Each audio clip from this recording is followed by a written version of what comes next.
के कई बार 4 सोमवार पड़ जाते हैं, कई बार 5 सोमवार पड़ जाते हैं। 5 सोमवार का आप लोगों ने तो सुन रखा होगा ना, 5 सोमवार की महिमा क्या है। सावन के महीने के 5 सोमवार की महिमा क्या होती है, तो कहा अगर 5 सोमवार सावन के महीने में पड़ जाते हैं तो शिव पंचायत का पूरा पुण्य एक शंकर पर जल चढ़ाने से पूरा फल प्राप्त हो जाता है। शिव पंचायत श्रावण का पहला सोमवार होता है शिव तत्व का, श्रावण का दूसरा सोमवार होता है देवी तत्व का, मां दुर्गा, मां भवानी।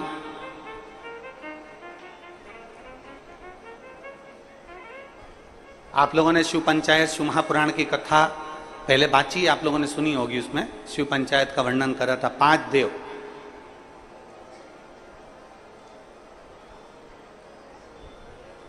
शंकर भगवान, स्वयं पंचदेव में प्रथमता प्राप्त कर कर बैठते, मां दुर्गा, भगवान नारायण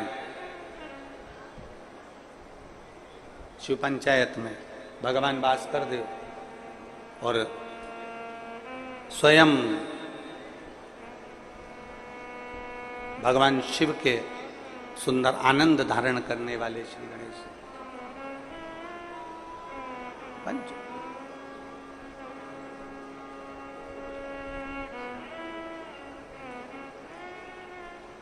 अब प्रथम में शिव, दुर्गा, नारायण, भास्कर देव, गणेश जी, ये सब भगवान शिव की पंचायत के अंतर्गत विराजमान होते हैं और ये 5 सोमवार का फल हमें प्रदान करते हैं। 5 सोमवार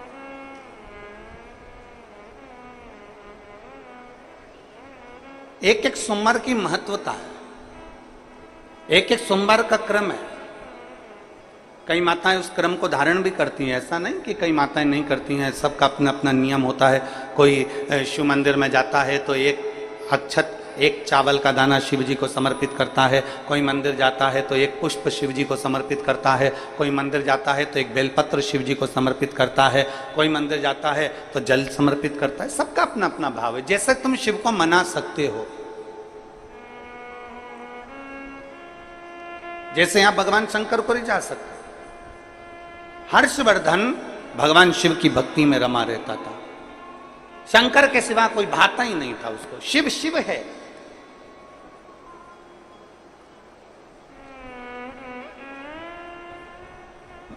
एक मां अहिल्याबाई होलकर और दूसरे हर्षवर्धन, तीसरे वीर शिवाजी, छत्रपति शिवाजी।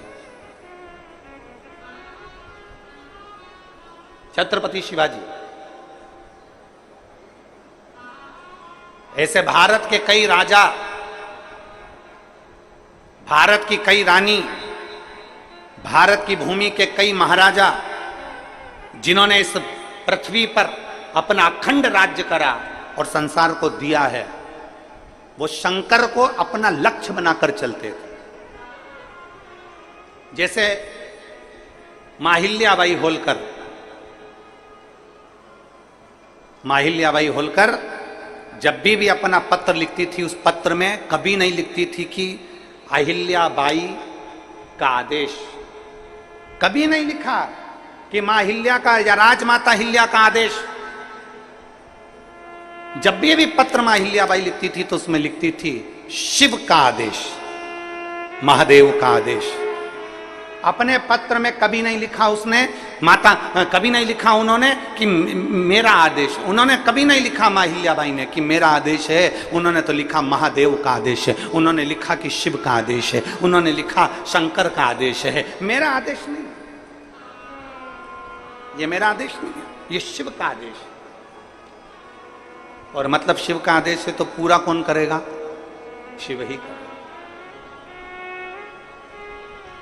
आप लोग इतने सारी मात्रा में कथा सुनने आए हो, लाखों की संख्या में आए हो, जहां तहां जगह मिली होगी, नहीं मिली होगी, गीले में सूखे में कहीं कहीं बैठे हो, अपना व्यवस्था खुद कर कर कथा सुनने के लिए आप लोग आए हो, तो तुम्हें तुम ये ना सोचिएगा कि आपको कथा सुनने के लिए किसी ने बुलाया है, आपके घर में कोई पीला चावल देने गया, आपके घर कोई निमंत्रण देने गया, आपके घर में कोई अनाउंसमेंट करने गया। आपने तो केवल टीवी के माध्यम से सुन लिया, आपने तो केवल विश्वास के माध्यम से किसी के माध्यम से सुन लिया, मोबाइल के माध्यम से सुन लिया कि कथा हो रही है, और आपके दिल में एक भरोसा जागृत हो गया। मतलब आपके हृदय में शंकर आकर बैठ गया, और कथा आप सुनने नहीं आए हो, कथा आपके अंदर बैठा हुआ शंकर कथा सुनने के लिए आएगा।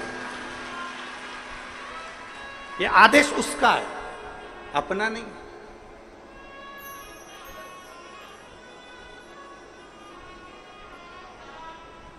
और कई लोग कहते हैं गुरुजी सावन के महीने में हमारे वो परदादा जी चले गए, तो सावन तो हमारे यहाँ खोट हो गई, तो हम भगवान का भजन करेंगे कि नहीं करेंगे, पूजन करेंगे कि नहीं करेंगे, शिव स्तुति करेंगे कि नहीं करेंगे, शंकर का नाम लेंगे कि नहीं लेंगे। हमारा निवेदन है, सावन में गए तो सावन में तुम खाते हो कि नहीं खाते हो? सावन में गए तो तुम कपड़े पहनते हो कि नहीं पहनते हो? सावन में गए तो तुम सावन के महीने में कहीं होटल में या कहीं कहीं जाते हो कि नहीं जाते हो? सावन के महीने में तुम घूमने जाते हो कि नहीं जाते? सावन के महीने में तुम मेहमानों के यहाँ घर पर जाते हो कि नहीं जाते हो? सावन के महीने में तुम सारी दुनिया का काम करते हो, बस केवल भगवान से तुम्हारा बेर हो जाता कि वो चले गए तो हमें भगवान शंकर के पूजन करूं कि नहीं करूं, मंदिर जाऊं कि नहीं, भगवान भजन करूं। और कितने साल हो गए कि हमारे दादाजी को गए हुए 12 साल हो गए, 15 साल हो गए, 20 साल हो गए, पर हमने भगवान का मंदिर छोड़ दिया। हमने खाना नहीं छोड़ा, हमने पीना नहीं छोड़ा, हमने घूमना नहीं छोड़ा, हमने कपड़े पहनना नहीं छोड़ा, बस मंदिर छोड़ा। ए भाई, दुनिया के कई लोग कहते हैं धर्म करते कर्म फूटे। कई लोग कहते हैं, हंसी मजाक में कह देते हैं, यज्ञ कर रहे थे हाथ जल गया, मंदिर गए थे ठोकर खा के नीचे गिर गए, मंदिर की सीढ़ी पे पांव फिसल गया नीचे गिर गए। तो दुनिया के लोग क्या कहते थे? धर्म करते कर्म फूटे। केदारनाथ जी दर्शन करने गए थे, कहीं कुछ हो गया, मालूम पड़े कहीं गए थे कुछ हो गया, तो क्या लोग लिखते हैं? धर्म करते कर्म फूटे। अरे भाई, धर्म करते कर्म नहीं फूटता कभी भी। याद रखना, जब एक व्यक्ति मटका लेने के लिए जाता है, मटके को जब लेने के लिए जाता है तो उस मटके को बजा बजा कर देखता है, बजा बजा कर देखता है। क्यों देखता है? क्योंकि अगर ये मटका फूटा होगा तो अभी की अभी फूट जाएगा, इसलिए इसको बजा कर देखा जाता है, और अच्छा होगा तो मैं इसको लेकर चले जाऊंगा। जब धर्म करते हो, पुण्य करते हो, सत्कर्म करते हो, भजन करते हो, शिव मंदिर जाते हो, अनुष्ठान करते हो, भगवान का नाम लेते हो, और तुम्हारे ऊपर अगर थोड़ा बहुत दुख आ जाता है तो समझ लेना मेरा बाबा तुम्हें बजा कर देख रहा है, कहीं ये फूटा तो नहीं है। धर्म करते कर्म नहीं फूटता कभी भी। भगवान तुम्हारे पूर्व के बेकार कर्म को फोड़ता है धर्म करते। थोड़ी समस्या आ गई, थोड़ी प्रॉब्लम आ गई, थोड़ी परेशानी आ गई, थोड़ा कष्ट आ गया, किसी ने कुछ कह दिया, किसी ने कुछ बोल दिया, समझ लेना कि धर्म करते कर्म नहीं फूट रहा है। धर्म करते हैं तो हमारे पूर्व का कर्म जो हमारे ऊपर हावी रहता है, भगवान उसको तोड़ता है, उसको काटता है, इसलिए थोड़ा कष्ट आ जाता है। एक पत्र हार रहा है, बार बार हार रहा है और कोशिश कर रहा है, बार बार कोशिश भी कर रहा है, तो ये पक्का है कि वो जीतेगा, वो विजय प्राप्त होगा। बस मंजिल पे चलते चलते चलते चलते कहीं तुम्हारा मार्ग ना भटक जाए, उसका ध्यान तुम्हें रखना। एक घोड़ा होता है ना, तो घोड़े को दो ऐसे चोकर चोकर उसकी आंख के पास में ऐसे लगा देते हैं। बोलो देखा तुम लोगों ने कि नहीं देखा? घोड़े को उसकी आंख के पास में ऐसे चोकर चोकर दो पट्टे उसकी आंख के पास में ऐसा लगा देते। कारण क्या होता है कि वो घोड़ा यहां वहां ना देखे, सीधे देखे, अपनी मंजिल की ओर सीधा चले। अगर वो इधर उधर देखेगा, हरी घास यहाँ मिल गई, हरी धुबा यहाँ मिल गई, वहाँ खाने बैठ गया, कहीं मालूम पड़ा कि चना मिल गया, चना खाने बैठ गया, कुछ मिल गया, कुछ खाने बैठ गया, इधर देखा इधर कुछ खाने बैठ गया, आगे गया तो आगे कुछ मिल गया, तो उसने उसकी आंखों पर दो पट्टी बांध दी कि वो सीधा देखे।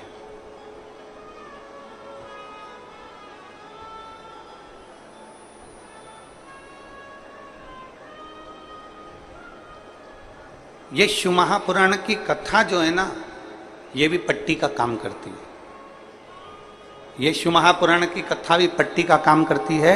और शिव महापुराण की कथा कहती है कि ना तुम्हें इधर देखना है ना तुम्हें उधर देखना है, अपने लक्ष्य पर और अपनी मंजिल पर देखना है, और जहां तुम्हें जाना है वहां तक तुम्हें देखना है।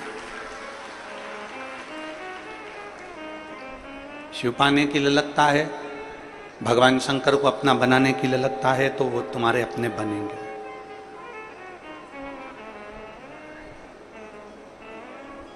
एक मंजिल तक पहुंचने की ललकता है तो वो मंजिल तक पहुंचोगे।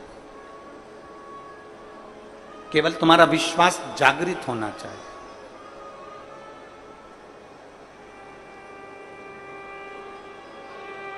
और जिस दिन तुम्हारा विश्वास केंद्रित हो गया, जागृत हो गया, तो फिर ये पक्का है कि तुम्हें कोई नहीं रोक सकता तुम्हारी मंजिल तक जाने से। तुम्हें कोई नहीं रोकेगा। और मैंने तेरे ही भरोसे बाबा, तेरे ही भरोसे हवा बिच उड़ती जावांगी बाबा, डोर हथों छड़ी मैं कटी जावांगी। भोले मैं तेरी शंभु मैं तेरी हवा बिच उड़ती जावांगी बाबा, डोर तो छड़ना मैं कटी जावांगी। भोले मैं तेरी पतंग। शिव पुराण लिखी गई कागज के ऊपर।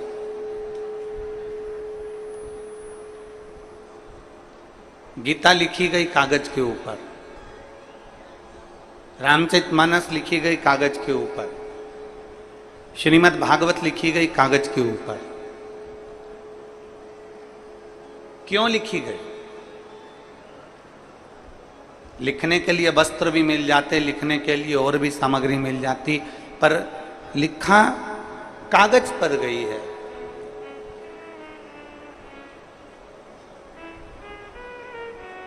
क्यों लिखी गई? अखबार भी तो कागज का ही होता है। अरे बोलो तो जम के होता है। न्यूज़ भी तो अखबार पर लिखी जाती है। बहुत सारे ऑफिस में कार्य होते हैं, वो भी कागज पर लिखे जाते हैं, वो भी कागज के ऊपर ही अंकित होते हैं। बहुत सारी बातें होती हैं जो कागज पर लिखी जाती है। पत्र भी कागज पर लिखा जाता है। ऑफिस का वर्क भी सारा कागज पर होता है। होमवर्क भी कागज पर होता है। किताबें भी कागज पर होती हैं। और अखबार की जो न्यूज़ की कथाएं हैं, कहानियां हैं, काव्य है, सब अखबार पर लिखे जाते हैं। न्यूज़ भी अखबार पर लिखी जाती है। मैगजीन भी अखबार पर, कागज पर लिखी जाती है। और पुराण, शास्त्र, गीता, रामायण, ये सब कागज पर लिखे जाते हैं। तो उस कागज में और उस कागज में अंतर क्या?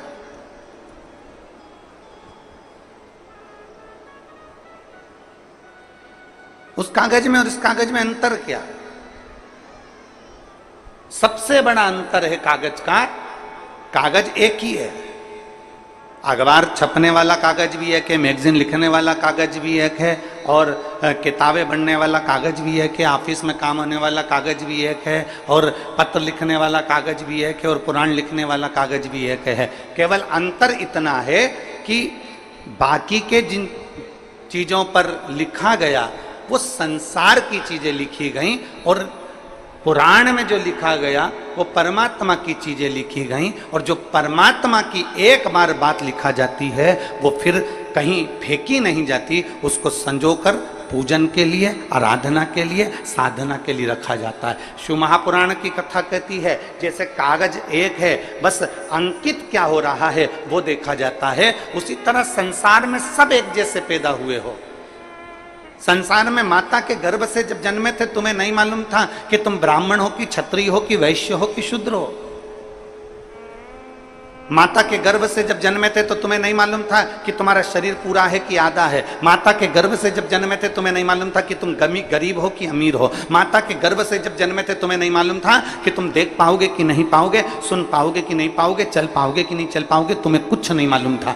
भगवान जब जन्म देता है एक जैसा देता है, कागज एक जैसा रहता है, बस हमें ये अपने ऊपर निर्भर करना पड़ता है कि हमें बड़े होते होते हमें अपने दिल पर क्या अंकित करना है। हमें संसार की वस्तुओं को अंकित करना है कि परमात्मा की वस्तु को अंकित करना है। हमें किस मंजिल की ओर जाना है, हमें नीचे की ओर जाना है कि आगे की ओर जाना है, हमें किस दुकान पर जाकर बैठना है, हमें किस गुमठी पर जाकर बैठना है, हमें किसकी संगत में बैठना है। हम कहीं खाने पीने वालों की संगत में तो नहीं बैठ गए, हम कहीं मदरा पीने वालों की संगत में तो नहीं बैठ गए, हम कहीं किसी जुआरी की संगत में तो नहीं बैठ गए। यह हमारे ऊपर निर्भर करता है कि हमारी संगत कैसी है। अंकित हमें करना है। जब भगवान ने पैदा करा तब यह नहीं बताया कि तू ब्राह्मण है कि क्षत्रिय है कि वैश्य है कि शूद्र है। भगवान ने जब पैदा करा तो यह नहीं बताया कि तेरा शरीर कैसा है। परमात्मा ने तो यह देखा कि तेरा कर्म कैसा है, उस कर्म के हिसाब से तुझे जन्म दे दिया और जन्म देकर तुझे संसार में भेज दिया।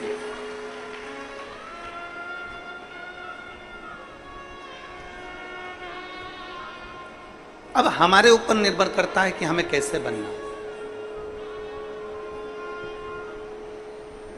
एक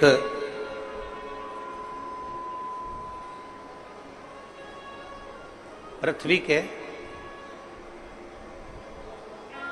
वीर योद्धाओं में, श्रेष्ठ राजाओं में एक राजा हुए उत्तर भारत के, हर्षवर्धन।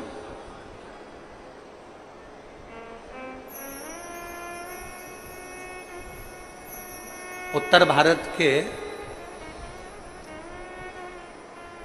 जिन्होंने कन्नौज को अपना राज्य बनाया और उत्तर भारत और पूरे भारत में उनका साम्राज्य रहा, हर्षवर्धन। बड़े वीर राजा थे, बड़े श्रेष्ठ।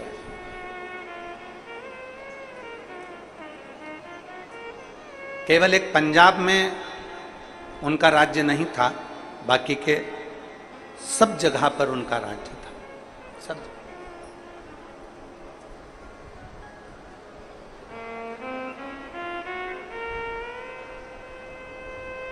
एक बार हर्षवर्धन राजा जी से पूछा गया कि आपने प्रत्येक भारत के एक एक राज्य को अपना बना लिया, पंजाब को आपने अपना नहीं बनाया, उसका कारण क्या था? हर्षवर्धन राजा ने जो कहा वो बड़ा श्रेष्ठ कर कहा। हर्षवर्धन राजा ने कहा कि पंजाब की धरा पर गुरु नानक देव जी प्रगटे और गुरु नानक देव जी ने अपनी वाणी में, अपने लेख में, अपनी गुरुवाणी में एक एक बंदे को, बंदा मतलब एक एक व्यक्ति, ईश्वर से जोड़ने का प्रयास किया। और जब वो ईश्वर से जुड़ चुके हैं तो फिर मुझे अपने राज्य का फैलाना करने की जरूरत नहीं है।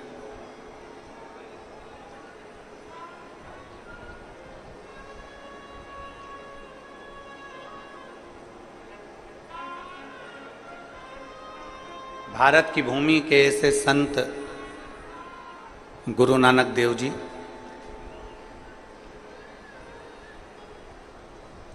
जो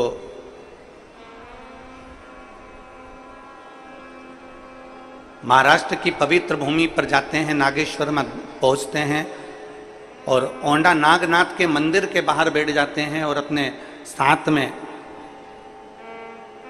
बैठे हुए संतों से कहते हैं कि पुकारो। नामदेव जी, अगर तुम्हें मंदिर के लोगों ने पीछे पटक दिया है तो भगवान शंकर को पुकारो। भगवान शिव के प्रति अगर आपकी भक्ति दृढ़ होगी तो यह मंदिर का दरवाजा भी पलट जाए।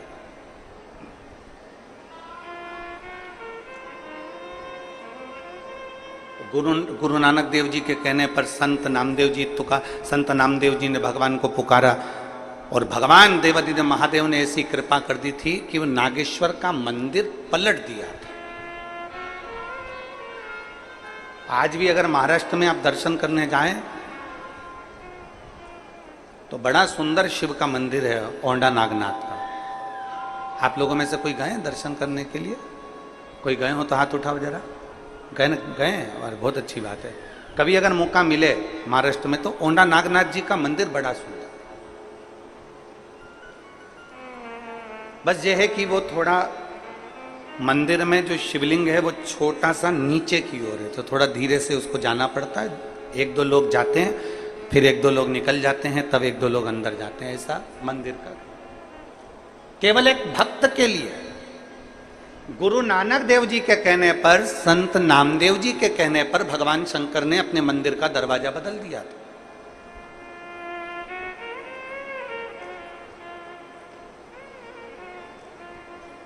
मंदिर का द्वार चेंज कर दिया। तो राजा हर्षवर्धन जी से कहा गया कि आप राज्य करते हो, आप निवास करते हो। राजा हर्षवर्धन केवल अगर भजता था तो शिव को भजता था, उसके सिवा भजता ही नहीं। उसकी चित्तवृत्ति में शंकर के सिवा कोई आता ही नहीं। वो कहते हैं ना, तेरे सिवा कोई और मुझे भाता नहीं है। शिव के सिवा उसको कोई भाता ही नहीं है।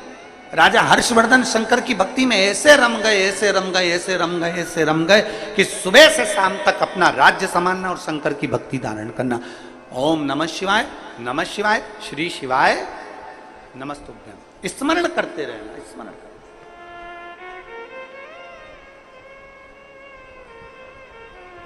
हमने इस पवित्र शिव महापुराण की कथा में सावन के महीने में आप और हमने सबने सुना। दूसरे दिन की कथा में कहा था कि सावन का महीना चल रहा है।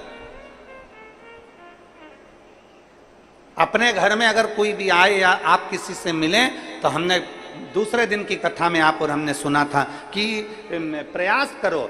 सावन के महीना चल रहा है, सावन का पवित्र महीना चल रहा है, श्रावण का पवित्र महीना हमारे बीच में है। 72 साल के बाद ऐसा सावन आया है जो सोमवार से सोमवार तक चलेगा। ऐसे सावन के महीने में या तो तुम्हारे घर में जो आए तो उससे शिव की बात करो, शंकर की बात करो, शिव महापुराण की बात करो, शंकर की कथा की बात करो, शिव तत्व की बात करो, पशुपति व्रत की बात करो, शंकर की लीला की बात करो। और अगर शिव की बात नहीं कर सकते तो इस सावन के महीने में शिव से बात करो। बस इतना अपने अंदर धारण करो। या तो शिव की बात करो या जम के बोलो जरा, शिव से बात।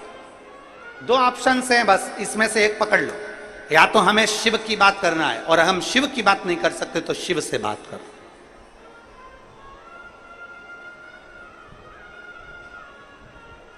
हम लौकिक बात क्यों करें?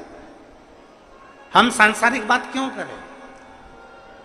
कई लोग ऐसे होते हैं जो दिन भर कथा में बैठे बैठे इसकी निंदा कर दो, उसकी निंदा कर दो। मालूम पड़े शिव पुराण तो कम सुना पाए, भागवत तो कम सुना पाए, रामायण तो कम सुना पाए, गीता ज्ञान तो कम दे पाए। मालूम पड़ा निंदा निंदा निंदा निंदा में पूरा समय निकल गया। ना, हमें किसी की निंदा ना करते हुए हमें तो केवल भगवान की, या तो शिव की बात करो या शिव से बात करो। सावन में बस इतना ही करो।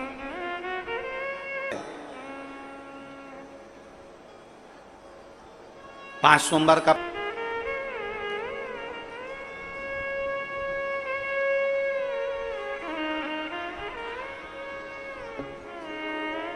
मैं पूनम मौर्य, पति जितेंद्र मौर्य, ग्राम पाटन भिलाई की रहने वाली हूं।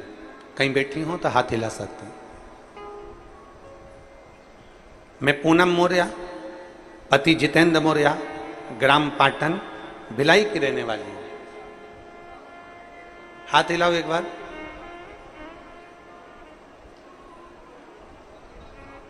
आई हैं क्या? आई हैं? हाथ हिलाओ। आ जाओ। बच्चे को लेकर आई हो? आ जाओ, बेलपत्र ले जाओ। मैं पूनम मौर्य, पति राजेंद्र मौर्य, पाटन भिलाई की रहने वाली हूं। गुरुजी, मेरी शादी को 10 वर्ष बीत चुके थे, कोई संतान नहीं थी। तब मेरी मां ने आपके बारे में बताया और बताए हुए उपाय को बताया। बेटी, पशुपतिनाथ का व्रत कर। सियोर वाले गुरुजी कहते हैं कि पशुपतिनाथ का व्रत करने से सभी मनोकामना पूर्ण होती है। तब मैंने पशुपति व्रत किया 2 बार, लेकिन फल नहीं मिला। मैंने 2 बार पशुपति व्रत करा पर मेरे को फल नहीं मिला। फिर तीज का व्रत आया, तब मेरी माँ ने टीवी में आपके द्वारा फुलहरे का वर्णन सुना। आप कहते हो कि हरतालिका तीज के दिन जिस मंदिर में फुलेरा नहीं बंधा हो उस मंदिर में जरूर फुलेरा बांधो, मन की कामना पूरी होती है। 5 फुलेरे का दर्शन अवश्य करो, मन की कामना पूरी होती है। मैंने 5 फुलेरे का भी दर्शन करा, एक मंदिर में फुलेरा भी बांधा। तब मेरे बाबा ने मेरी विनती स्वीकार कर ली। तब मेरा 10 साल के बाद 9 मार्च 2023 को मेरा गर्भ ठहर गया। 9 मार्च 2023 को मेरा गर्भ ठहरा, लेकिन 3 महीने पर मुझे ब्लीडिंग होना प्रारंभ हो गया। फिर हमने डॉक्टर को दिखाया तो डॉक्टर ने कहा कि बच्चेदानी में एक बड़ी गठान हो गई है। वो बड़ी गठान होने के कारणवश तुम्हारी ये तकलीफ हो रही है, बच्चे को ना रखिए। तब मेरी माँ सीहोर गई, वहां से रुद्राक्ष लाई और मुझे दिया, जिसे रोज तांबे के लोटे में रुद्राक्ष को गलाती, बाबा को चढ़ाती और उसी जल को पी लेती। फिर गुरुजी हमारे घर 17 नवंबर 2023 को भोलेनाथ की कृपा से बेटे ने जन्म ले लिया, पुत्र रत्न की प्राप्ति हुई। पर 17 नवंबर 2023 को बेटा तो हो गया गुरुदेव, 10 साल के बाद मुझे औलाद तो बाबा ने दे दी गुरुदेव, पर वो बच्चा ना तो देखता था ना सुनता था, आंखों से भी अंधा था और कान से भी बहरा था। ताली बजाते बच्चा नहीं देखता, आंखों से उसे दिखाई नहीं देता। डॉक्टर को फिर दिखाने के लिए हम उस बच्चे को हॉस्पिटल लेकर गए तो डॉक्टर ने कह दिया ये बच्चा जिंदगी भर ना सुन सकता है ना देख सकता है। इतना दिल दुखा कि मेरे महादेव ने तो 10 साल बाद मुझे औलाद दी और वो भी अंधी और बहरी दी। तब आपने अपनी कथा में एक दिन कहा, एकांतेश्वर महादेव के मंदिर जाओ, जो एकांत में शिवलिंग है उस पे जल चढ़ाओ, एक दुर्वा चढ़ाओ, एक बेलपत्र चढ़ाओ, वहां की भूमि की रच को साफ कर आओ। हम अपने बच्चे को लेकर एकांतेश्वर मंदिर जाने लगे। डॉक्टर ने तो सर्टिफिकेट दे दिया कि ये बच्चा अंधा रहेगा और बहरा रहेगा जिंदगी भर। हमने शंकर का पीछा नहीं छोड़ा गुरुजी, और बच्चे को लेकर एकांतेश्वर महादेव के मंदिर जाना चालू कर दिया। जो मंदिर एकांत में मिलता था वहीं बैठ जाते, शंकर का चढ़ा हुआ जल बेटे की आंखों पर और कानों पर लगा देते, बच्चे के कान में श्री शिवाय नमस्तुभ्यम बोलते, बच्चे की आंख पर हाथ फेरते, श्री शिवाय नमस्तुभ्यम बोलते। और बाबा की ऐसी कृपा हुई कि डॉक्टरों की रिपोर्ट भी पूरी नेगेटिव हो गई और मेरा बच्चा देखना भी चालू हो गया और सुनना भी चालू हो गया। बड़ी गलती होती है कि हम इंसान पर भरोसा करते हैं। अरे वो गुरुजी बहुत अच्छे हैं, अरे वो गुरुजी बहुत अच्छे हैं, नारियल देंगे काम हो जाएगा, भभूति देंगे काम हो जाएगा, बेल देंगे काम हो जाएगा, दाना देंगे काम हो जाएगा, सिर पे हाथ रख देंगे काम हो जाएगा। ना ना ना, हम गलती करते हैं कि इंसान पर भरोसा करते हैं। हमने सबसे बड़ी गलती आज तक करी है, पूरी जिंदगी में यही गलती करते हैं। कभी इस पे भरोसा कर लेते हैं, कभी उस पे भरोसा कर लेते हैं, कभी उस पे भरोसा कर लेते हैं। हम शिव पर भरोसा क्यों नहीं करते? हम ईश्वर पर भरोसा क्यों नहीं करते?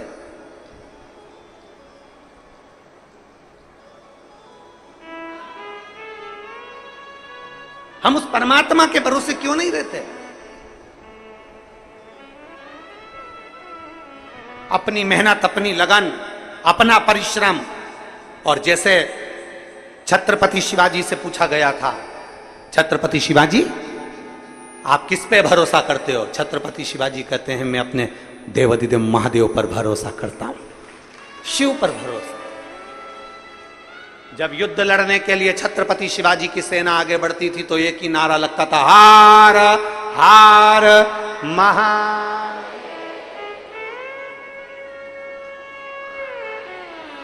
एक शब्द निकलता था युद्ध के मैदान में, हर हर महादेव। ये छत्रपति शिवाजी महाराज ने दिया था, ये छत्रपति शिवाजी महाराज ने दिया कि युद्ध के मैदान में लड़ने जा रहे हैं तो शिव का नाम लेकर। माहिल्याबाई ने शिव का आदेश, ये शब्द लिखा है अपने पत्रों में, शिव आदेश। यहां इंसान का आदेश नहीं चलता, शिव का आदेश चलता।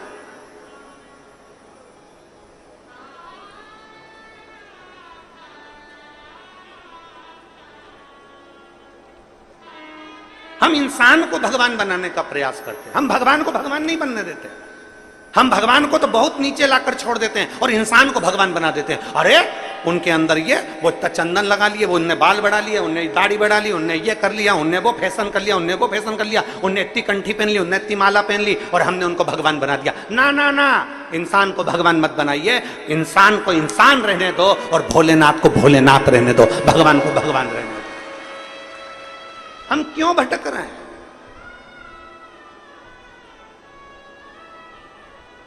हम क्यों भटके? हम पहचानते नहीं है देवाधिदेव महादेव को। जिस दिन दुनिया की ठोकर खा लो उस दिन शंकर की शरण जरूर चले जाना। एक बार शिव के पास जरूर जाकर बैठना कि शिव है क्या। एक बार शंकर के पास जाकर बैठना कि शिव तत्व है क्या। हर्षवर्धन शिव की भक्ति में डूबा करते थे, एक क्षण भी शिव बिना नहीं रहते थे। युद्ध भी कर रहे हैं, लड़ भी रहे हैं, सब कुछ कर्म करना पड़ेगा, कर्म तो करो। बीमारी आई है ना तो दवाई तो खाना पड़ेगी। इसमें दुनिया का कोई महाराज ठीक नहीं कर सकता, दवाई खाना पड़ेगी। और शंकर पर चढ़ा हुआ जल पी रहे हो और शंकर पर भरोसा कर रहे हो और शिव नाम पर भरोसा कर रहे हो तो वो दवाई असर करेगी, और असर करेगी तो तुम उस बीमारी से जरूर छूट जाओगे, उस बीमारी से दूर हो जाओगे।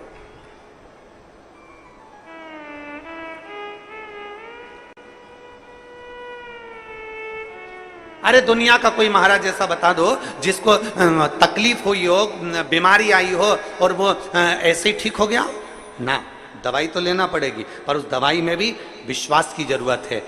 जिस डॉक्टर ने दवाई दी है, यह मान कर लेना कि वो शंकर का एक रूप है और ये मुझे ठीक कर सकता है। दवाई लेते समय तुम्हारे भीतर विश्वास होना चाहिए कि मैं कुंदकेश्वर महादेव का नाम ले रही हूं, मैं एक दिन ठीक होकर मानूंगी, ये पक्का है कि मैं ठीक हो जाऊंगी। ये विश्वास है हमारा। बोल बम का नारा है।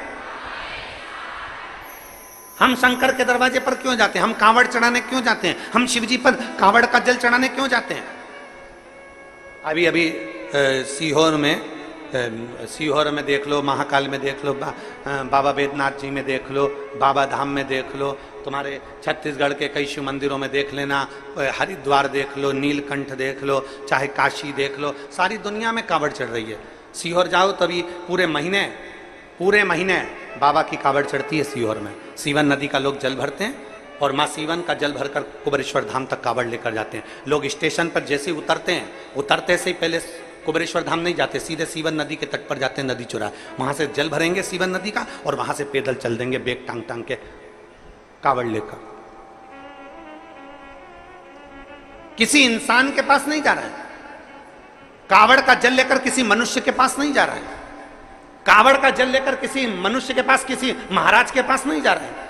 कांवड़ का जल लेकर, एक विश्वास को लेकर वो शंकर के पास जा रहा है। जब कांवड़ का जल लेकर, डंडा पकड़कर, बांस पकड़कर जब शिव के पास जाते हैं तो शंकर भी कहते हैं इसने मेरी कांवड़ को पकड़ा है तो मैं भी तेरे हाथ को पकड़कर रखूंगा, तुझे गिरने नहीं दूंगा। कथा कह रही है, देवाधिदेव महादेव का चरित्र कह रहा। हर्षवर्धन राजा शिव उपासना में लीन रहता। एक दरवाजा जब पकड़ लिया तो 10 दरवाजे जाने की जरूरत क्यों जाए? अब सौंप दिया इस जीवन का सब भार तुम्हारे हाथों में, हे हार तुम्हारे हाथों में और जीत तुम्हारे हाथों। फिर क्यों जाना?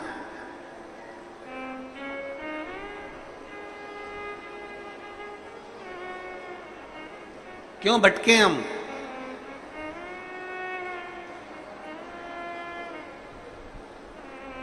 सभी लोग शिव जी के मंदिर जाते हो? जम के बोलो जरा, पक्का?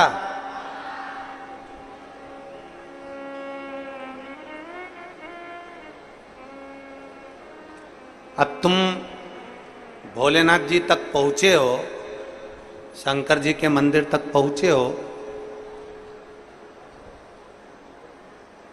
तो यह भी विश्वास मानकर रखो कि तुम शिव तक आए हो, तो भगवान भोलेनाथ भी, भगवान शिव भी एक दिन आपके दरवाजे पर जरूर पहुंचे। ये निश्चित है।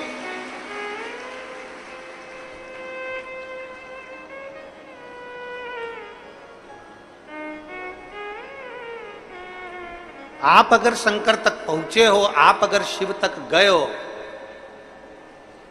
तो मेरा शिव, मेरा ओघड़दानी, मेरा शंकर आप तक भी जरूर पहुंचे, आएगा निश्चित।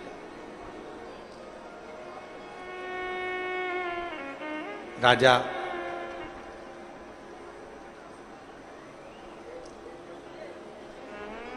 हर्षवर्धन जब शिव पर इतना भरोसा कर रहे थे और सब जगह से राजा हर्षवर्धन की विजय थी, हर जगह ऐसा कोई स्थान नहीं था राजा हर्षवर्धन के जीवन में जहां से उसको विजयता प्राप्त नहीं हुई, सब जगह से।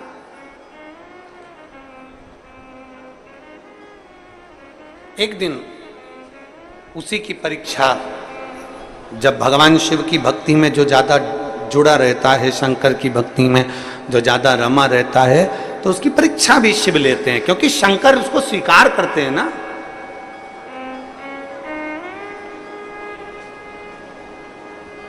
सोने को जितना तपाया जाए, सोने को जितना तपाया जाए, आखिरी में उसमें निखार आ ही जाता है। जितना तपा,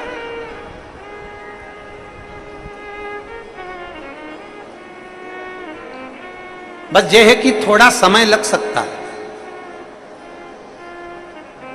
तुम्हारे घर में पंखा लगा है छत पे, बोलो तो। लाइट लगी है, उनके खटके लगे हैं,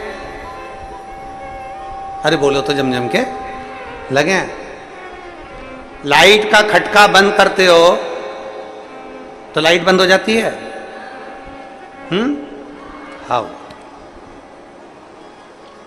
थोड़ी देर बाद बंद होती है कि तुरंत हो जाती है? तुरंत। और पंखा, पंखे का खटका बंद करते हो तो पंखा एकदम बंद हो जाता है क्या? नहीं, थोड़ा धीरे धीरे धीरे धीरे धीरे करते फिर पंखा बंद होता है। दो तरह के व्यक्ति संसार में रहते हैं, एक लाइट की तरह, बल्ब की तरह, ट्यूबलाइट की तरह एकदम खटका बंद तो वो बंद, और एक पंखे की तरह बंद कर भी दो तो धीरे धीरे धीरे बंद होते हैं। दो तरह के लोग संसार में होते हैं, दो तरह के लोग शिव कथा में पहुंचते हैं। ये बल्ब का असर है।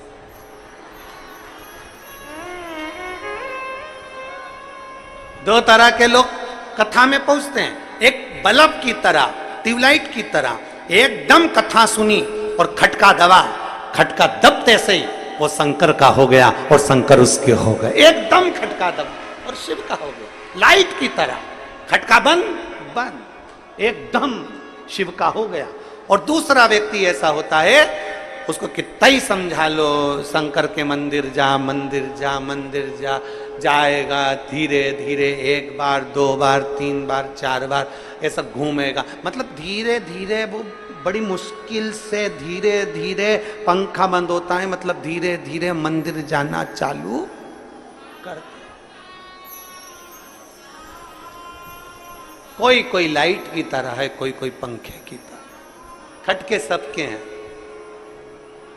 कोई जल्दी जाता है शिव की ओर, कोई लेट जाता है। पर शिव पुराण कहती है,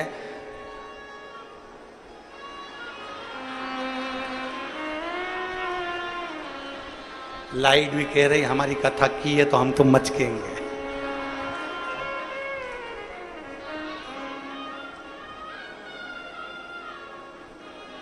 काय दया सिंह जी, काय आज डीजे की लाइट तो ना लगा दी है इसमें है?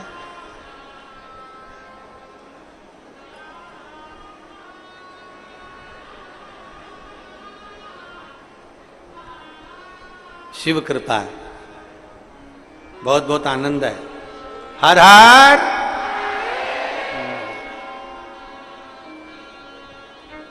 कोई लेट बनता है, कोई जल्दी बनता है, पर शिव को जल चढ़ाने वाला एक दिन सेठ जरूर बनता है। थोड़ा लेट हो सकता है, पंखा धीरे धीरे धीरे धीरे, थोड़ा समय लग सकता है, थोड़ा समय लगेगा, पर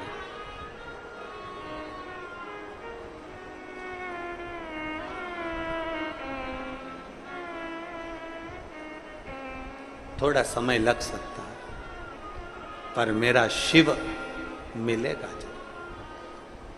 परीक्षा लेता है मेरा उघड़दानी। राजा हर्षवर्धन की परीक्षा ले ली मेरे शंकर ने। राजा हर्ष,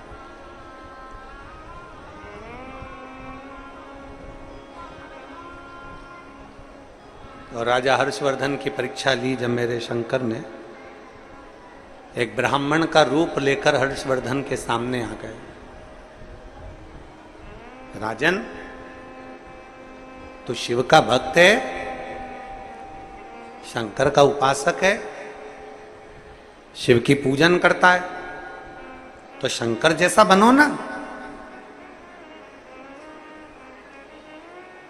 अगर तुम शिव के भक्त हो तो शंकर जैसे बनो।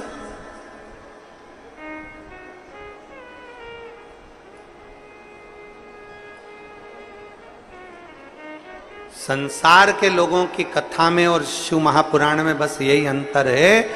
शिव महापुराण की कथा कहती है हमें भगवान के जैसा नहीं बनना है, हमें भगवान के जैसा नहीं बनना है, हमें भगवान नहीं बनना है। एलईडी बंद हो गई है क्या? एलईडी बंद हुई है क्या? आवाज एलईडी बंद हुई है, आ रही होगी अभी। अभी ये लाइट मचकी थी ना, ऐसी ऐसी हुई थी, उसी में गई है। अभी थोड़ी देर में आएगी। कल एलईडी की भी कथा लेके आएंगे, अपन प्रयास करेंगे तो चालू हो जाए।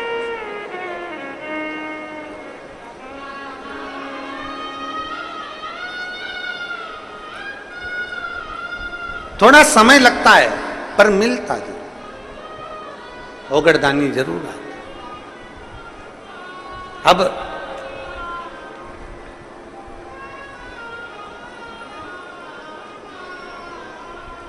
शिव कथा कह रही है, परीक्षा लेने के लिए मेरे देवाधिदेव महादेव आ गए, मेरे शंकर, मेरे ओघड़दानी आ गए, एक ब्राह्मण का रूप रखकर।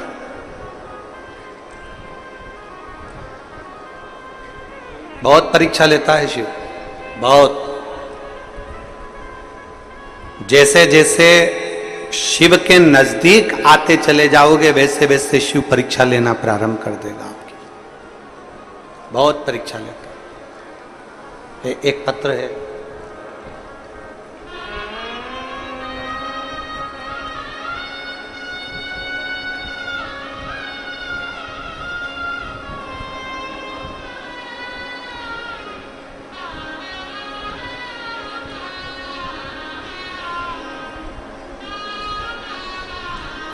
वंदना मोहाड़, पति दशरथ मोहाड़, पता कुर्सी पार, वार्ड 50, भिलाई। मोबाइल नंबर मेरा ये है, कहीं बैठी हो तो हाथ हिलाइएगा। वंदना मोहाड़, Dashrath Mohad, Kursipar, ward number 50, Bhilai. Mobile number ये है। कहीं बैठी हैं? आ जाओ, एक बेलपत्र लेकर चले जाना। आ जाइए। गुरुजी,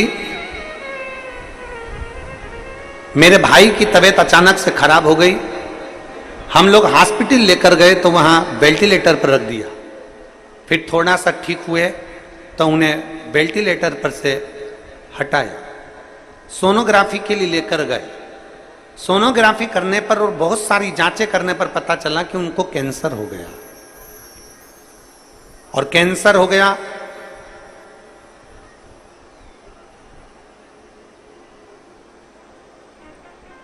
हमें विश्वास ही नहीं हुआ कि अच्छे खासे शरीर ठीक था, सब बढ़िया था, फिर ये कैंसर कैसे हो गया? हम दूसरे हॉस्पिटल में लेकर गए, वहां पर भी सोनोग्राफी करवाई, जांचें करवाई, तो मालूम पड़ा कि उनकी रिपोर्ट में कैंसर आया। हम लोग बहुत घबरा गए। डॉक्टर ने कहा कि इनको जो कैंसर हुआ है वो कैंसर ऐसा हुआ है कि पूरे शरीर में फैल चुका। ये केवल 2 या 3 महीने के मेहमान हैं, ये 2-3 महीने से ज्यादा नहीं जिएंगे, 2-3 महीने से ज्यादा नहीं जिएंगे, डॉक्टर ने कह दिया। हम लोग सुनकर घबरा गए, अब करें तो करें क्या? तब मेरी सहेली ने कहा कि तुम एक काम करो, उनके घर के लोगों को बोलो कि वो पशुपतिनाथ का व्रत करें, शिव जी के मंदिर में चढ़ा हुआ पिलाएं, सीहोर जाकर एक रुद्राक्ष लेकर आते हैं और सीहोर जाकर रुद्राक्ष मंगवाओ, उस रुद्राक्ष को तांबे के कलश में गलाकर शिव को चढ़ाकर उसको पिलाना चालू करो। हम जनवरी के महीने में सीहोर गए, वहां से रुद्राक्ष लाए, एक कंकर उठा कर लिया है, जिसकी पूजन करने लगे। तांबे के कलश में उसको गलाते, शिव जी को चढ़ाते, शंकर पे चढ़ा हुआ जल हमारे भाई को देते, एक बेलपत्री शिव जी की चढ़ी हुई उनको लाकर देते। दवाइयां भी चलती रही और जल भी चलता रहा। बाबा की ऐसी कृपा हुई गुरुदेव, आज मेरे भाई की डॉक्टरों ने जो कह दिया था कि 2 से 3 महीने के मेहमान हैं, आज मेरा भाई अच्छे हैं और उनकी सारी दवाइयां बंद हो गई और उनका कैंसर ठीक हुआ। मैं बाबा को यहां धन्यवाद देने के लिए, मैं शिव को धन्यवाद देने के लिए। वंदना मोहाड़, पति Dashrath Mohad, Kursipar, ward number 50, Bhilai, mobile number ही है। मैं शिव को प्रणाम करने के लिए, शिव को नमन करने के लिए, एक भरोसा, एक विश्वास, एक दृढ़ता जब हमारे भीतर जागृत होती है, ये जितने रोग हैं, ये बीमारी हैं, जितना दुख है, जितना तकलीफ है, इसमें जब हमारे भीतर विश्वास जागृत हो जाता है तो रोग अपने आप धीरे धीरे कटने लगता है। अजय, रोग धीरे धीरे कटने लगता है। जब हमारा विश्वास जागृत होगा तो रोग अपने आप कटेगा।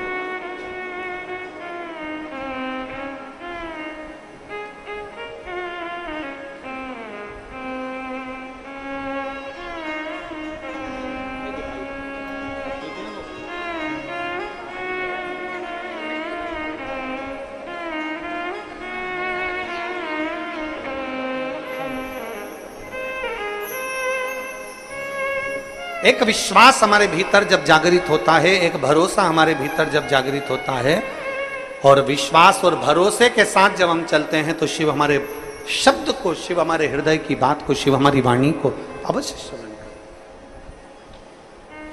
और शंभु शरणे घड़ी मांगू घड़ी रे घड़ी, दुख काटो दया करीन दर्शन आपो। एक विश्वास के साथ हम शिव के पास, राजा हर्षवर्धन की परीक्षा प्रारंभ। शिव जी ने परीक्षा ली, ब्राह्मण का वेश रख लिया मेरे भोलेनाथ ने। राजा हर्षवर्धन के पास में पहुंचे। आप शिव बनिए ना। शिव महापुराण की कथा कहती है, शिव कभी मत बनो, भगवान कभी मत बनो।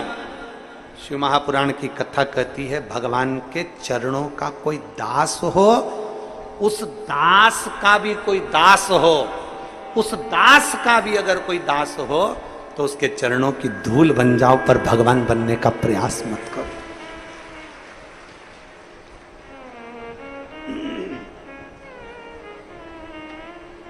दास के दास बन जाओ।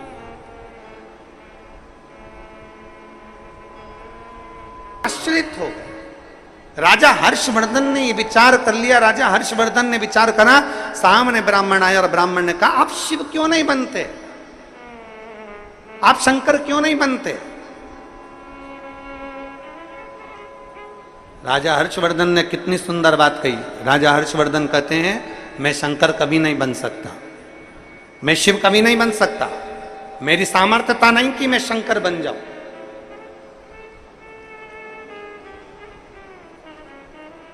ये मेरी सामर्थ्यता नहीं है कि मैं शिव बन जाऊं।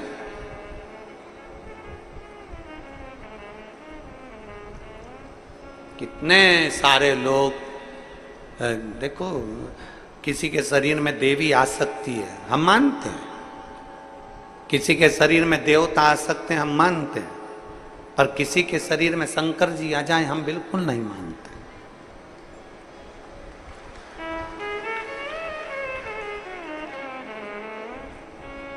देवी देवता, देवी जी रहती है ऊपर, नारायण रहते हैं ऊपर, भगवान रहते हैं ऊपर। ये सब जो जो गए वो आ सकते हैं, पर जो पृथ्वी से गया ही नहीं तो वो आएगा कैसे?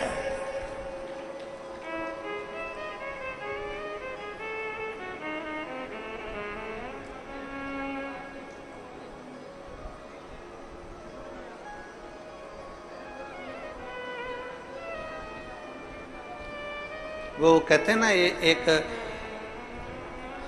पति की पत्नी मर गई, 22 साल हो गए उसको मरे हुए। कितने साल? 22। और पति जब भी वोट डालने जाता था तो बड़ा खुश होकर जाता था, क्योंकि पत्नी को मरे 22 साल हो गए थे, पर एक दिन जिंदा हो जाती थी वोट डालने के दिन। वो वोट डालने के लिए जाता था, तो वोट डालने के लिए अपने जब काउंटर पर जाता था तो उनसे पूछता था, क्यों तुम्हारी काकी आई थी वोट डालने? के नाम बोलो? के कमला। उम्र बोलो? ये। हाँ, अभी 20 मिनट पहले तो वोट डाल के गई। अब वो चिंता में पड़ जाता था कि 22 साल पहले मैंने जिसका अंतिम संस्कार कर दिया वो आज तक वोट डालने आ रही है, आज तक आ रही। पर आमना सामना नहीं हुआ कि वो जिंदा है कि चली। आज तक समझ में नहीं आया कि वो कहां गई। उसका कारण केवल इतना सा है कि गलत फायदा उठाने वाले, गलत तरह से वोट डलवाने वाले, गलत फायदा उठाने वाले उसको आज तक जीवित कर कर रखे हैं। और ऐसी कई चीजें हैं संसार में जो गलत फायदा उठाने वाले उसको आज तक उसको रखने का प्रयास करते हैं। कोई कहता है हमको ये हो गया, कोई कहता है हमको वो हो गया, कोई ने कह दिया ये हो गया, कोई ने कह दिया वो हो गया। सारे देवता तुम्हारे शरीर में आ सकते हैं, हम मान लेंगे, पर शंकर भगवान तुम्हारे शरीर में आ गया ये हम कभी नहीं मानेंगे, कभी नहीं मान सकते।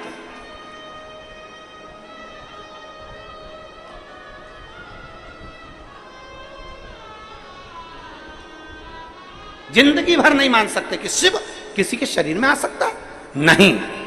क्योंकि मेरा शंकर ब्रह्मा ब्रह्म लोक में रहते हैं, भगवान विष्णु बैकुंठ लोक में रहते हैं, इंद्र इंद्र लोक में रहते हैं, गरुण वरुण अपने लोक में रहते हैं। मेरा शिव पृथ्वी पर रहते हैं। शंकर भगवान अगर पृथ्वी पर रहते हैं तो फिर उनको आने की जरूरत नहीं पड़ती, उनको तो पुकारा जाता है, वो स्वयं आकर खड़े हो जाते हैं। शरीर में नहीं आते, वो स्वयं आते हैं। देवराज की कथा कहती है,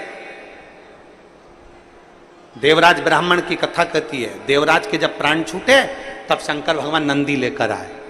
सुनी कि नहीं सुनी कथा? अरे बोलो तो जम के, सुनी ना? शिव नंदी लेकर आए। तो देवराज ने पूछा, अगर कोई भगवान नारायण का भक्त मरता है तो उसके लिए पार्षद आते हैं, बैकुंठ से विमान आता है। कोई भगवान का भक्त मरता है तो उसके लिए पार्षद आते हैं, बैकुंठ से विमान आता है, उसके लिए अप्सराएं आती हैं, उसके लिए ये आता है, उसके लिए बैकुंठ से विमान आता है। पर हे भोलेनाथ, तुम्हारा कोई भक्त मरता है तो उसके लिए कोई गण नहीं आता, उसके लिए कोई दूत नहीं आता। शंकर भगवान कहते हैं, जब एक लोटा जल चढ़ाने वाला, मेरे मंदिर में आने वाला, मेरी कथा सुनने वाला जब आखिरी में प्राण त्यागता है, उसको लेने के लिए मैं किसी को नहीं भेजता, अपने नंदी को लेकर आता हूं, नंदी पर बिठा कर ले जाता हूं।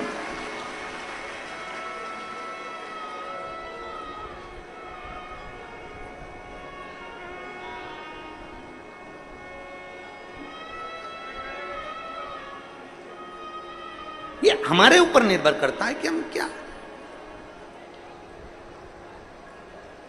तीन तीन महिलाएं बात कर रही थी। एक महिला बोली कि मेरा पति बड़ा भुलक्कड़ हो गया, दूसरी ने कहा तेरे पति से ज्यादा मेरा पति भुलक्कड़ हो गया, तीसरी बोली तुमसे ज्यादा मेरा पति भुलक्कड़ हो गया, इतना भूलता मैं तो परेशान हो गई। पहली ने कहा मेरा पति इतना भुलक्कड़ हो गया कि कल कथा में गया था चप्पल भूल आया। दूसरी बोली मेरा पति इतना भुलक्कड़ हो गया, इधर से मैं भुट्टा खरीद रही थी मक्का, इधर से वो भी भुट्टा खरीद रहे थे, इधर से वो भी खरीद रहे उधर से वो भी खरीद रहे, मेरा पति इतना भुलक्कड़ हो गया मैं पूछो मती कि वो मेरे पास में खड़े होकर भुट्टा खरीद रहे थे और मैं उसके पास में खड़ी थी और मुझसे बोलते हैं कि मैंने आपको कहीं देखा है। इतना भुलक्कड़ हो गया। तीसरी बोली मेरे पति की तो पूछो ही मती।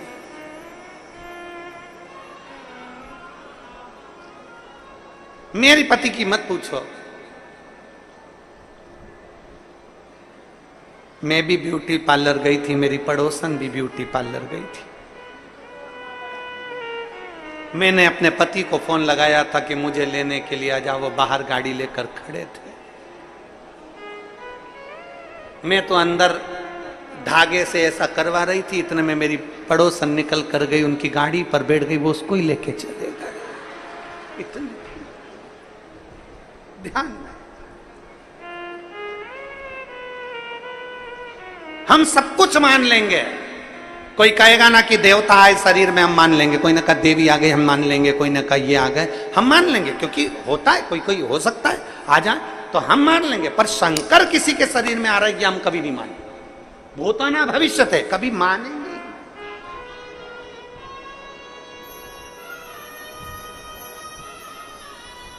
और आ भी गए और किसी ने कह दिया उनके शरीर में शंकर जी आ रहे हैं तो हम कहेंगे हमको जरूर बुलाना। शंकर जी विष पिए थे तो हम भी थोड़ी बहुत लेके आ जाएंगे। प्रयास करेंगे कि ओरिजिनल है कि डुप्लीकेट है। प्रयास नहीं बाबा, मेरे वो घरदानी शंकर राजा हर्षवर्धन कह रहे हैं अपनी भाषा में, मैं शंकर नहीं बन सकता। राजा हर्षवर्धन कह रहे हैं अपनी कथा में, मैं शिव नहीं बन सकता। उत्तर भारत के राजा कह रहे हैं हर्षवर्धन में शंकर कभी नहीं बन सकता, शिव नहीं बन सकता, पर शंकर के चरणों के दास का दास का दास का दास बन सकता हूं। हम शिव नहीं बन सकते।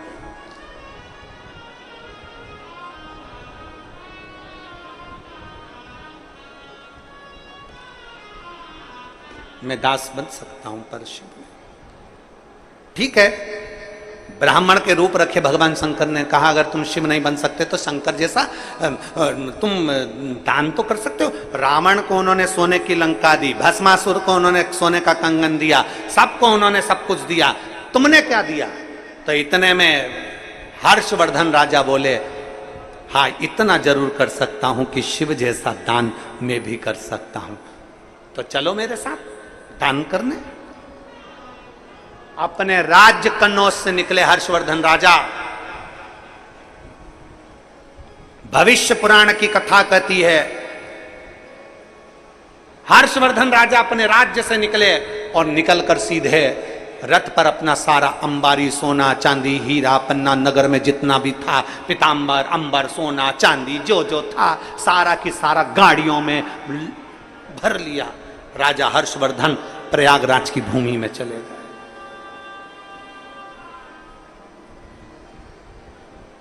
राजा हर्षवर्धन प्रयागराज की भूमि में गए और प्रयागराज की भूमि पर जाकर राजा हर्षवर्धन ने दान करना प्रारंभ करा। सब कुछ दान कर दिया जो था राजा हर्षवर्धन के पास, कुछ नहीं बचा, सब दे दिया। पूरे राज्य का राज्य खाली कर दिया राजा हर्षवर्धन ने। ब्राह्मण खड़ा था, उस ब्राह्मण ने कहा राजन तुमने सब दान कर दिया? हाँ। राजा हर्षवर्धन कहने लगे मैंने सब दान कर दिया, तुम्हारे चेहरे पर प्रसन्नता है राजन, परंतु शंकर भगवान ने तो अपने वस्त्र भी दान कर दिए थे, तुम तो तन पर वस्त्र पहने हो, ये तो दान कर दो। राजा हर्षवर्धन ने अपने तन के वस्त्र दान कर दिए, उतार कर नग्न वेशधारी हो गए। राजा हर्षवर्धन नग्न वेशधारी थे, ब्राह्मण के रूप में शिव देख रहे थे। इतनी देर में राजा हर्षवर्धन की बहन जयश्री आ गई। राजा हर्षवर्धन की बहन का नाम था जयश्री। जयश्री आई, जयश्री ने देखा मेरा भाई नग्न, भैया तेरे वस्त्र सब दान कर दिए, राज्य का सोना चांदी हीरा पन्ना माणिक मोती सब दान कर दिए, कपड़े नहीं। नहीं, जयश्री ने उसी समय पर अपने भाई को वस्त्र दिए, ये पहन ले। राजा हर्षवर्धन की आंख से जल बहने लगा, नैनों से आंसू बहने लगा। ब्राह्मण पास में खड़ा था तो उसने पूछा, राजन तुमने सब दान कर दिया इसलिए रो रहे हो?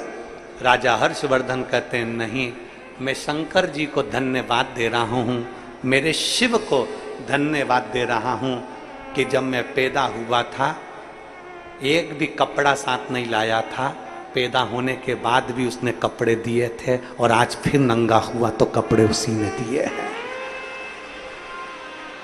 आज फिर नग्न हुआ तो कपड़े उसी ने दिए हैं, मैं उसको धन्यवाद दे रहा हूं। राजन तुम्हारे महादेव को कोस नहीं रहे, तुम्हारे शिव को अपशब्द नहीं कर रहे, ब्राह्मण कह रहा है कि तुम्हारे शंकर को अपशब्द नहीं कर रहे, तुम्हारे शिव को कुछ बोल नहीं रहे।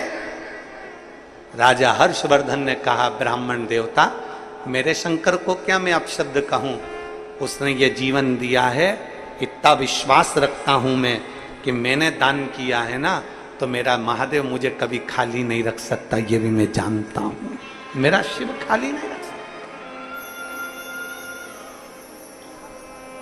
मेरा शिव मुझे खाली नहीं रखेगा कभी भी। बहन जयश्री ने कहा, भाई तेरे पास कुछ भी नहीं बचा, तेरा राज्य माज्य सब चले गया, तेरा धन दौलत संपदा सब चली गई, अब तू मेरे घर चल। जयवर्धन ने कहा, हर्षवर्धन ने कहा, हर्षवर्धन कहते हैं मैं चले तो जाऊंगा, हर्षवर्धन कहते हैं बहन मैं तेरे घर चले जाऊं, मना नहीं है, पर मेरा विश्वास कहता है लेने वालों ने सब कुछ लिया होगा, लेने वालों ने पूरा राज्य लिया होगा, लेने वालों ने पूरी संपदा ली होगी, पर जिस शंकर के मंदिर में मैं पूजन करता था वहां शंकर अकेला बैठा होगा, उसके सोने के पात्र भी ले गए होंगे, उसके बर्तन भी ले गए होंगे, उसकी अंबारियां, उसकी चांदी, उसका हीरा भी ले गए होंगे, पर शंकर अकेला होगा। मुझे मेरे शंकर के लिए मेरे नगर में जाना पड़ेगा, मेरे शिव के लिए।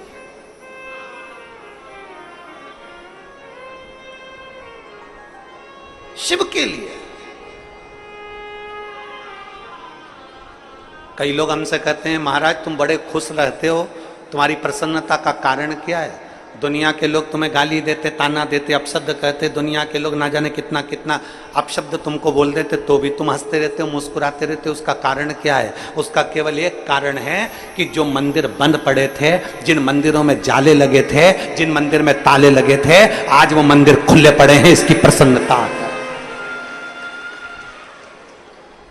आज हमें प्रसन्नता इस बात की होती है कि भगवान ने हमारा मनुष्य का शरीर दिया था, मानव की दे दी थी, ये शरीर दिया था और जिस कार्य के लिए दिया था वो कार्य पूरा हो गया। उसके बाद दुनिया इल्जाम लगाए, ताने दे, गाली दे, अपशब्द कहे, चाहे दुनिया के लोग कितना भी आड़ा टेढ़ा करे, पर प्रसन्नता मन से इस बात की है कि जिन मंदिरों में ताले लगे थे, जिन मंदिरों में जाले लगे थे, जहां लोग केवल सावन महीने में जाते थे, शिवरात्रि पर जाते थे, शंकर के मंदिरों में स्वान बैठे रहते थे, कुत्ते बैठे रहते थे, वो मंदिर खाली पड़े रहते थे। कोई उस मंदिर में पूजन करने नहीं जाता था, क्योंकि उसमें भेंट नहीं आती थी, उसमें दक्षिणा नहीं आती थी, उसमें दान नहीं आता था, उस मंदिर में कुछ नहीं आता था, क्योंकि मंदिर खाली रहते थे। केवल सावन, केवल शिवरात्रि, जो मंदिर खाली पड़े रहते थे, सारे मंदिरों में लोग पूजन करने वाले मिलते थे, पर शंकर के मंदिर को कोई लेना नहीं चाहता था, शंकर के मंदिर की कोई सेवा करना नहीं चाहता था। अब उस मंदिर में भक्त का जाना चालू हो गया तो शिव मंदिर के ताले दरवाजे खुल गए, उसकी प्रसन्नता है।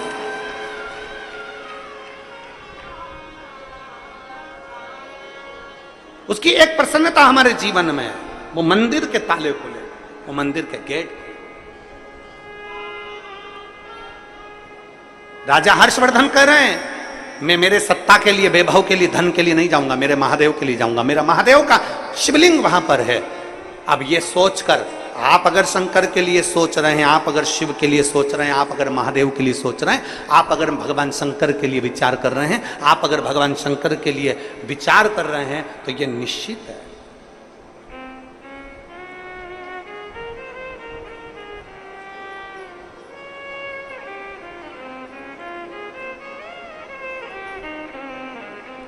ये निश्चित है। कई लोग हमसे कहते रहते हैं गुरुजी वो यूट्यूब पर उनके इतने चाहने वाले, इंस्टाग्राम पे उनके इतने चाहने वाले, फेसबुक पे उनके इतने चाहने वाले, ट्विटर पर उनके इतने चाहने वाले, और आप चलाते हो, आपके उसमें इतने नहीं। हम उनसे एक ही बात कहते हैं, कभी मौका मिले मोबाइल पर चाहने वाले जितने भी हों, हम आपसे भी कहेंगे, निवेदन करेंगे, उनसे भी, तुमसे भी कहेंगे, वो अपनी जगह पर हैं कि कौन कितना चाहता, और सबसे ज़्यादा चाहने वाले, इंसान से ज़्यादा चाहने वाला वो परमात्मा होना चाहिए, उससे ज़्यादा कुछ नहीं, उससे ज़्यादा कुछ नहीं। करिए। हर्षवर्धन ने अपने धन के लिए नहीं, शंकर के लिए अपने नगर में गया। बहन कह रही तू मेरे नगर में चल, नहीं मैं शिव के लिए जाऊंगा, शिव के लिए।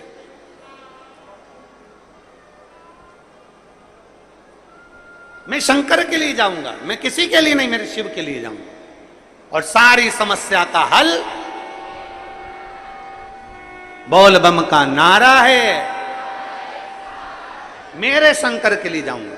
आप सबसे निवेदन है, शंकर के मंदिर में जल चढ़ाने जाओ ना, तो ये सोचकर मत जाना कि मेरा बाबा सुन ही नहीं रिया, सुन ही नहीं रिया। नहीं, मैं शिव के लिए जाऊंगा, मैं शंकर के लिए जाऊंगा।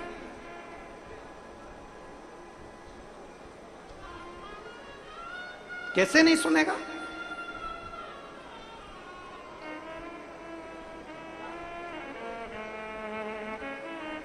एक पत्र है, राजा हर्षवर्धन ने केवल शिव को चुना, शंकर को, और अपनी बहन के घर नहीं गए। अपने ही नगर में, राज्य में जो शंकर का मंदिर था वहां गए। हम आपसे भी कहते हैं,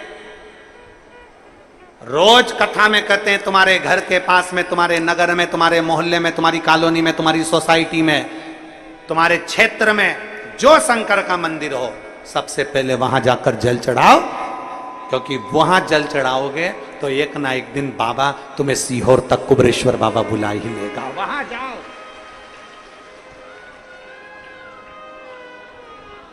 जो पड़ोस के ही मंदिर नहीं जाते, वो दूसरी जगह मंदिर में कैसे दिल लगा पाएंगे?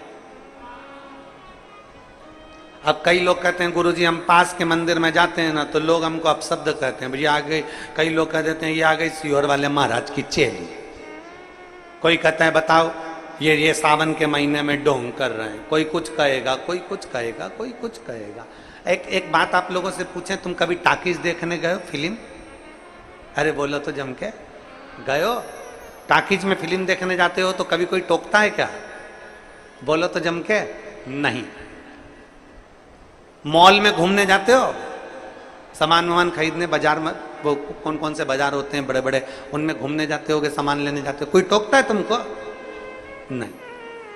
कभी तुम पिकनिक मनाने गए, कोई टोकेगा? कहीं पानी पतासे के ठेले पर पानी पूरी खा रहे हो, कोई टोकेगा? चाउमीन खाओगे, कोई टोकेगा? गलत काम करोगे, कोई टोकेगा? कभी नहीं। दुनिया के लोग कभी बेकार जगह पर नहीं टोकते। दुनिया के लोग हमेशा, जब तुम सनातन धर्म की ओर आगे बढ़ोगे तो दुनिया के लोग तुम्हें पांव पकड़कर खींचेंगे और अपशब्द कहकर पीछे करने का प्रयास। फिल्म देखने पर कोई नहीं टोकेगा, गलत काम करने पर कोई नहीं टोकेगा, पर जहां तुम आगे बढ़े। कई लोग कहते हैं गुरुजी हम मंदिर जाते हैं ना तो लोग अपशब्द कहते हैं, ताना देते हैं, आड़ा टेढ़ा कहते हैं। तो हम उनसे कहना चाहते हैं क्यों चिंता करते हो? कोई आड़ा टेढ़ा बोले तो बोलने दो ना।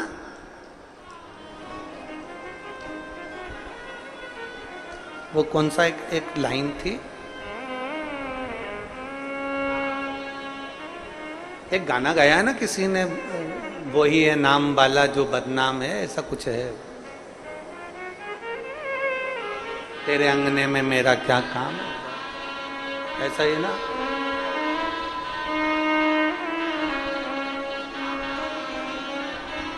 वो है नाम वाला, ऐसे ही है क्या?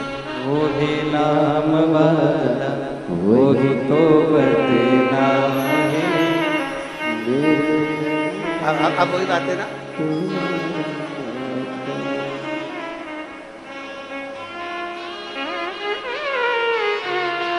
जो दुनिया के लोग कुछ भी कहे, अब देखो एक सहजता है।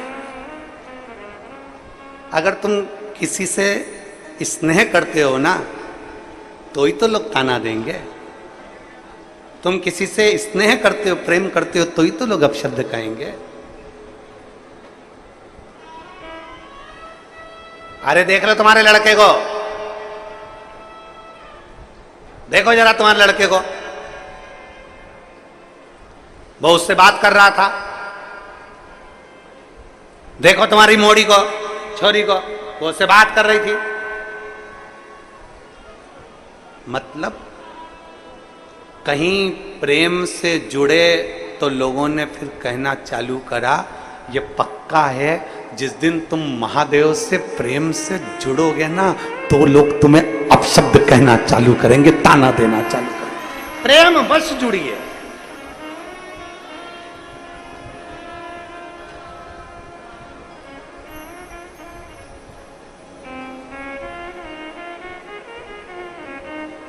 अरे जो है नाम वाला वही तो बदनाम है।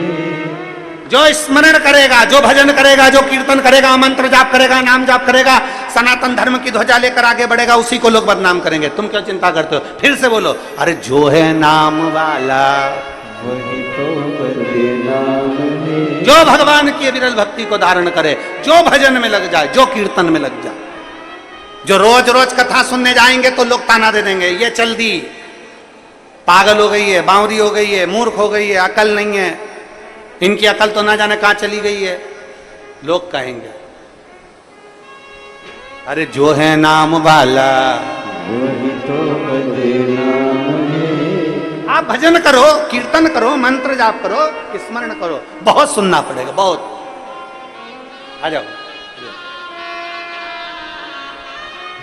भगवान शिव की कृपा। अरे ले ले शिव का नाम नहीं तो पछताएगा, ले ले शिव का नाम नहीं तो पछताएगा, नहीं तो पछताएगा।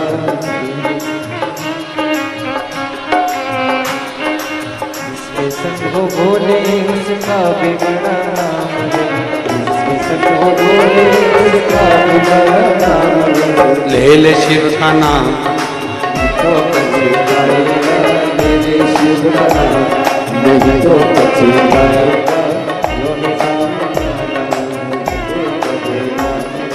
ले ले शिव का नाम नहीं तो पछताएगा, ले ले शिव का नाम नहीं तो पछताएगा। ले ले शिव का नाम नहीं तो पछताएगा, ले ले शिव का नाम नहीं तो पछताएगा। ओ ले ले शिव का नाम नहीं तो पछताएगा, ले शिव का नाम नहीं तो पछताएगा। ओ माटी का खिलौना माटी में मिल जाएगा, माटी का खिलौना माटी में मिल जाएगा। ओ माटी का खिलौना माटी में मिल जाएगा, माटी का खिलौना माटी में मिल जाएगा। ले ले शिव का नाम नहीं तो पछताएगा, शिव का नाम नहीं तो पछताएगा। ओ ले ले शिव का नाम नहीं तो पछताएगा, शिव का नाम नहीं तो पछताएगा। ओ माटी का खिलौना, माटी का खिलौना माटी में मिल जाएगा, माटी का खिलौना माटी में मिल जाएगा। ओ माटी का खिलौना माटी में मिल जाएगा, माटी का खिलौना माटी में मिल जाएगा। हेट बूट सूट सब यहीं रह जाएगा, सूट सब यहीं रह जाएगा। हेट मतलब टोपी, बूट मतलब जूता, सूट मतलब कपड़े, हेट बूट सूट सब यहीं रह जाएगा, बूट सूट सब यहीं रह जाएगा। ओ ले ले शिव का नाम नहीं तो पछताएगा, शिव का नाम नहीं तो पछताएगा। ओ ले ले शिव का नाम नहीं तो पछताएगा, शिव का नाम नहीं तो पछताएगा। ले ले शिव का नाम नहीं तो पछताएगा। लेंगे शिव का नाम नहीं तो पछताएगा। माटी का खिलौना माटी में मिल जाएगा।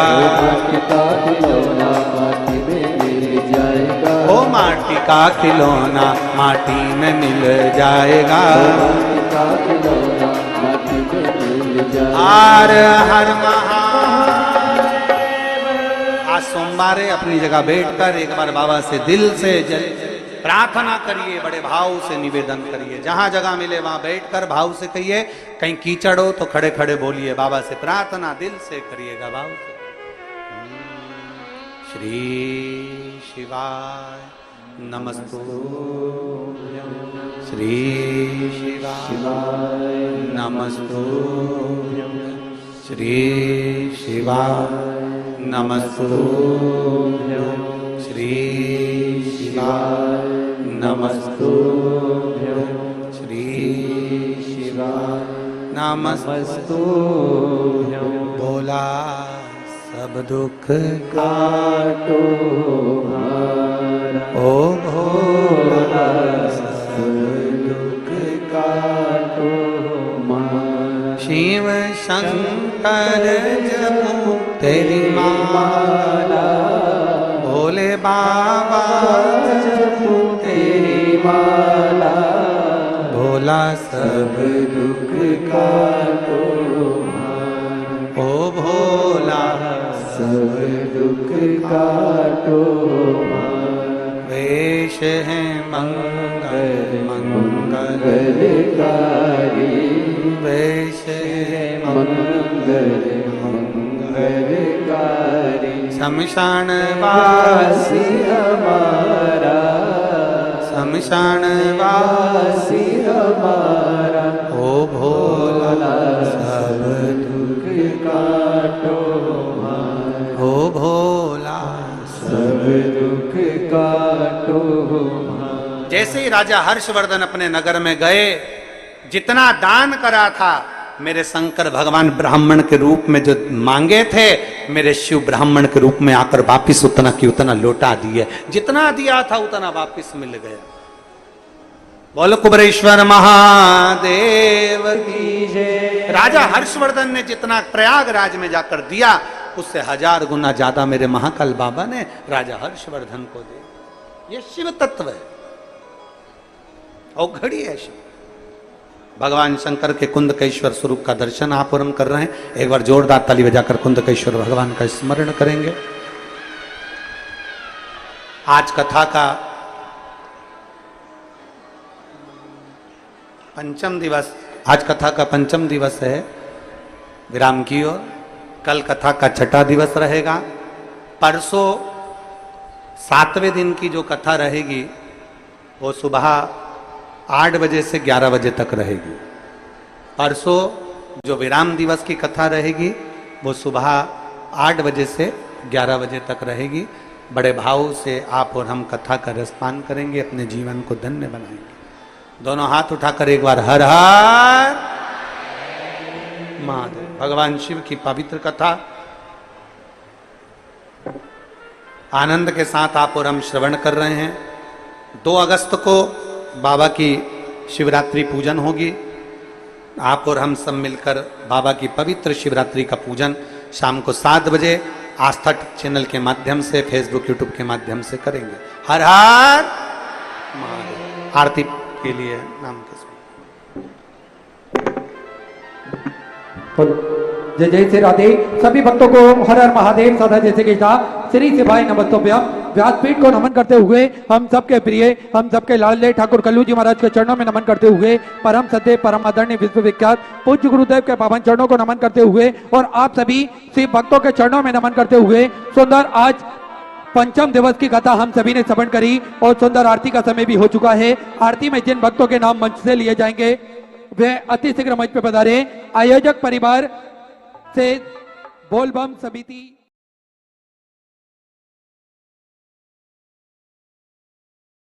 कृपानिधि भोलेनाथ महादेव को अति प्रिय श्रावणी शिवरात्रि के अलौकिक अवसर पर